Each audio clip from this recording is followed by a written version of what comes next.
안녕하세요. 소윤섭의 팟캐스트입니다. 정말로 말하고 싶고 말할 수 없는 이야기들의 일부를 시작하겠습니다. 여러분은 을사년 새해를 기운차게 맞이하셨습니까?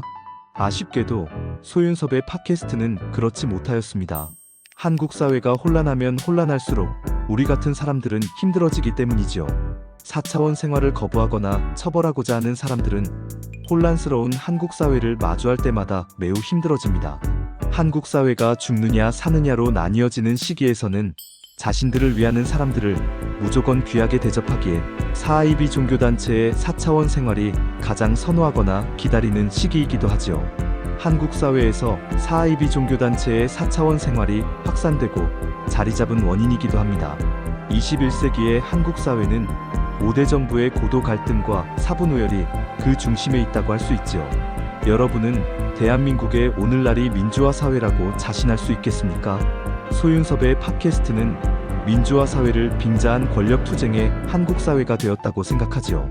민주화 사회에서 가장 중요하다는 과정은 전혀 없고 오직 결과만 존재하는 한국 사회이기 때문입니다.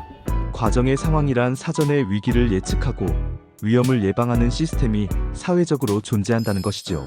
반면에 결과의 상황이란 사후의 위기를 모면하고 위험을 대처하는 시스템이 사회적으로 존재한다는 것입니다.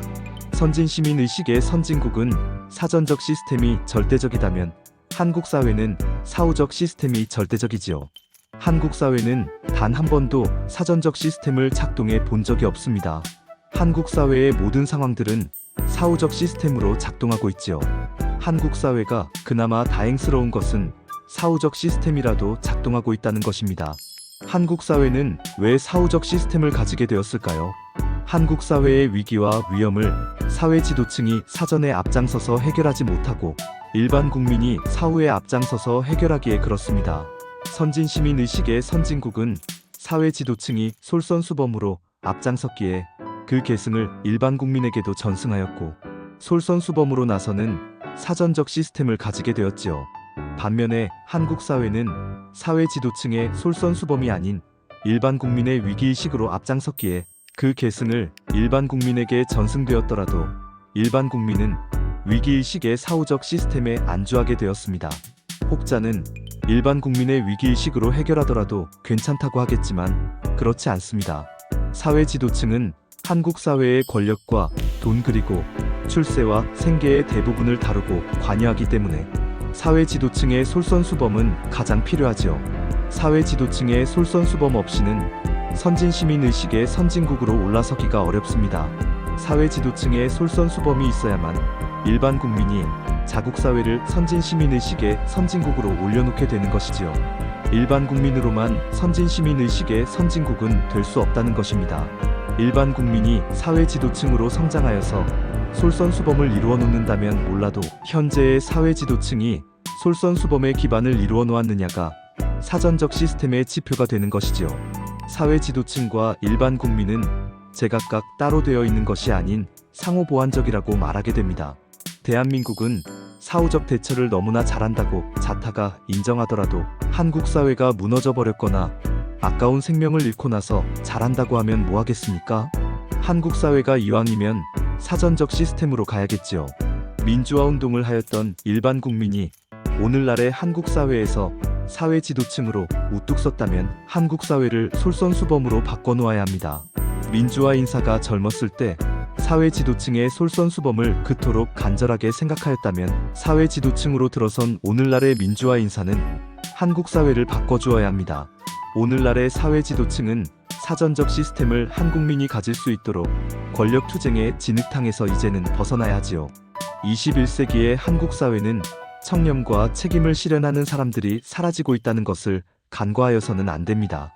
혹자는 불법의 비상계엄을 막아선 한국 사회가 청렴과 책임이 사라지고 있다는 상황에 동의할 수 없다고 할 수도 있습니다. 한국 사회는 여전히 청렴과 책임은 존재한다고 하겠지요. 소윤섭의 팟캐스트는 다르게 생각합니다.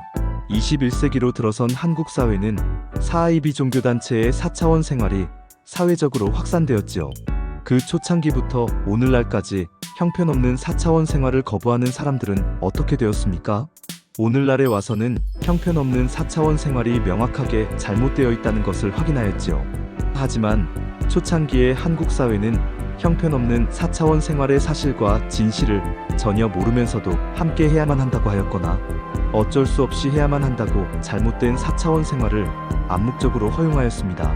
한국 사회의 가정, 학교, 직장 등은 그 환경 속에서 형편없는 4차원 생활을 거부하였던 사람들은 하나둘씩 사라져갔지요. 형편없는 4차원 생활이 잘못되어 있다는 것을 주장하는 사람들은 불이익을 당하면서 사라져갔습니다. 오늘날의 가정, 학교, 직장 등의 터전 속에서 형편없는 4차원 생활을 거부하는 사람들은 몇 명이나 있을 것 같습니까? 한국 사회의 청렴과 책임을 4차원 생활의 일탈이 사라지게 하였기 때문에 불법의 비상계엄을 둘러싼 진보와 보수의 사람들은 자기 진영은 견제하지 못하고 상대 진영으로 함몰된 사후적 시스템으로 변질되었지요. 20세기의 한국 사회는 사후적 시스템일지라도 자기 진영을 견제하고 상대 진영을 바로잡았다고 말하면서 소윤섭의 팟캐스트 1부를 마치고 2부에서 찾아뵙겠습니다. 정말로 말하고 싶고 말할 수 없는 이야기들은 계속됩니다. 감사합니다.